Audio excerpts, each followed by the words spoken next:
السلام علیکم اسٹوڈنٹس، میں ہوں اسلامیات لازمی کا ٹیچر حافظ محمد امیر طاہر۔ آج ہم اسلامیات لازمی جماعت نہم کے لیکچر نمبر 7 میں حاضر ہیں۔ آج کے لیکچر میں ہم احادیث مبارکہ والا حصہ پڑھیں گے، جو کہ اسلامیات لازمی کا حصہ دوم ہے۔ احادیث مبارکہ 1 سے لے کر 10 تک سلیبس میں شامل ہیں۔ ان میں سے احادیث مبارکہ 1 سے لے کر 3 تک آج کے لیکچر میں ہم پڑھیں گے۔ احادیث مبارکہ کا ترجمہ، مختصراً تشریح اور ان کے متعلق ممکنہ سوالات کے جوابات، جو امتحانی نقطہ نظر سے انتہائی اہم ہیں۔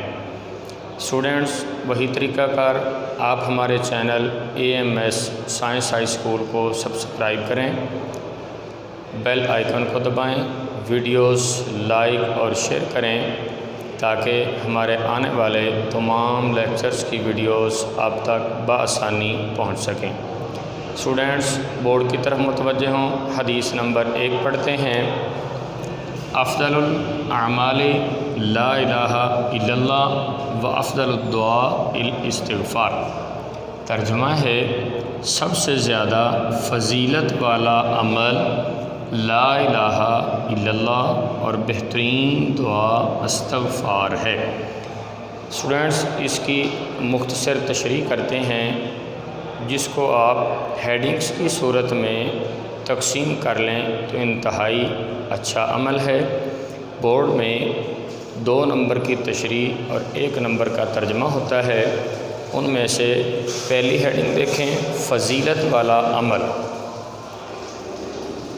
اللہ تبارک و تعالیٰ کی ذات کا ذکر کرنا سب سے زیادہ حدیث کے مطابق فضیلت والا عمل قرار دیا گیا ہے، اور قرآن مجید میں بھی اللہ تبارک و تعالیٰ فرماتے ہیں، الا بذکر اللہ تطمئن القلوب، کہ سن لو دلوں کا سکون، اطمینان و قلب اللہ کے ذکر میں شامل ہے۔ تو سب سے زیادہ فضیلت والا عمل لا الہ الا اللہ یعنی ذکر الہی کو قرار دیا گیا ہے۔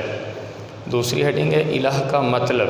الہ کہتے ہیں معبود، وہ ہستی جو خالق و مالک اور انسان کے حقیقی طور پہ احسان کرنے والی ہو، جو کہ ہم پر احسان کرنے والی ذات اللہ رب العزت کی ہے۔ تو الہ سے مراد ہے اللہ تبارک و تعالیٰ کی ذات کی عبادت و ریاضت کرنا۔ تیسرا سٹیپ ہے بہترین دعا۔ انسان چونکہ بارہا مرتبہ اپنی فطرت انسانی کے تحت غلطیوں میں مبتلا ہو جاتا ہے، اور ان غلطیوں کی تلافی استغفار کی صورت میں ہے کہ ہم توبہ کریں، استغفار کریں اور اپنے گناہوں کی معافی طلب کریں، جو کہ ہمارے لیے بہترین دعا ہے۔ اوکے اسٹوڈنٹس، اب دیکھیں حدیث نمبر 2، طلب العلم فریضۃ علی کل مسلم۔ ترجمہ ہے، علم کی طلب ہر مسلمان مرد و عورت پر فرض ہے۔ اس کی تشریح کرتے ہوئے آپ یہ 3 ہیڈنگز بنا سکتے ہیں۔ سب سے پہلا نمبر ہے علم کا لغوی معنی۔ علم کا معنی ہے جاننا، پہچاننا، معرفت حاصل کرنا، جن میں علماء کرام فرماتے ہیں کہ انسان کے لیے جو سب سے زیادہ معرفت حاصل کرنا، علم حاصل کرنا ہے، وہ اللہ تبارک و تعالیٰ کی ذات کے متعلق ہے، کہ وہ ہمارے ساتھ اپنی ذات کا اور ہمارا کیسا رویہ اختیار فرماتے ہیں۔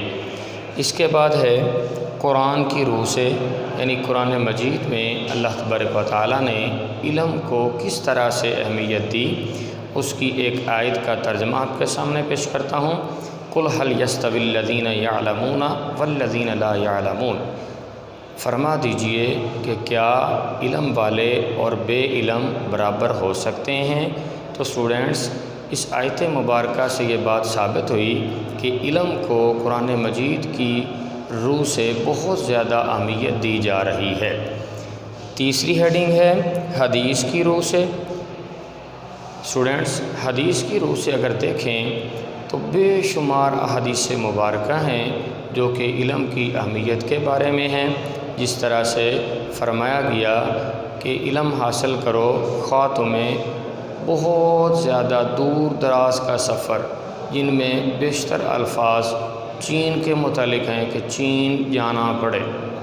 اسی طرح حدیث مبارکہ ہے کہ پنگھوڑے سے لے کر گور تک، قبر تک پہنچنے تک علم حاصل کرو، یعنی پوری زندگی جو ہے وہ علم کے حصول میں گزاریں۔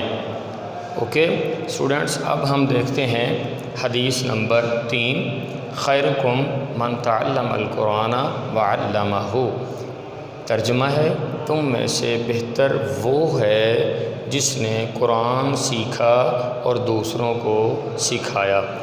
اس کی تشریح میں آپ 3 ہیڈنگز یہ شامل کر سکتے ہیں۔ پہلی ہے قرآن کا موضوع۔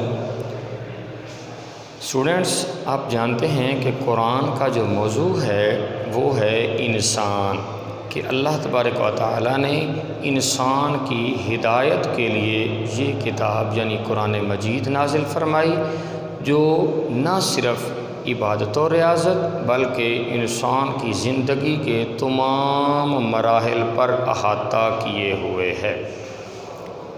اسٹوڈنٹس، دوسرا سٹیپ ہے قرآن کی روح سے، کہ قرآن مجید جو ہے اس کی تعلیم حاصل کرنا۔ قرآن مجید میں کس طرح سے بیان فرمایا گیا؟ فرمایا فَإِذَا قَرَأْتَ الْقُرْآنَ فَاسْتَعِذْ بِاللَّهِ مِنَ الشَّيْطَانِ الرَّجِيمِ، کہ جب تم قرآن کی تلاوت کرنے لگو تو اعوذ باللہ من الشیطان الرجیم یعنی شیطان مردود سے پناہ مانگ لیا کرو۔ یعنی قرآن مجید کو 2 طرح سے سیکھا جا سکتا ہے۔ ایک سیکھنا ہے اس کو پڑھنے کا طریقہ سیکھنا، اور دوسرا سیکھنا ہے اس کو سمجھنا، کہ ہم اس کی تفسیر، اس کی تشریح، اس کی توضیح کے بارے میں علم حاصل کریں۔ اسٹوڈنٹس، تیسرا نمبر ہے حدیث کی روح سے۔ تو حدیث مبارکہ میں بے شمار حدیث مبارکہ ہیں علم حاصل کرنے کے بارے میں۔ اللہ تبارک و تعالیٰ کے پیارے حبیب حضرت محمد صلی اللہ علیہ وآلہ وسلم نے فرمایا کہ علم حاصل کرو، خواہ تمہیں دور دراز کا سفر ہی کیوں نہ اختیار کرنا پڑے۔ اوکے اسٹوڈنٹس، اب یہ جو 3 حدیث مبارکہ ہم نے سیکھیں، جن کے تراجم اور تشریح کو مکمل کرنے کے بعد اب ہم انہی حدیث مبارکہ کے متعلق بورڈ کے مطابق آنے والے جو شارٹ کویسچنز ہیں ان پہ توجہ کرتے ہیں۔ دیکھیں، فرسٹ کویسچن ہے، حدیث میں سب سے زیادہ فضیلت والا عمل کسے قرار دیا گیا ہے؟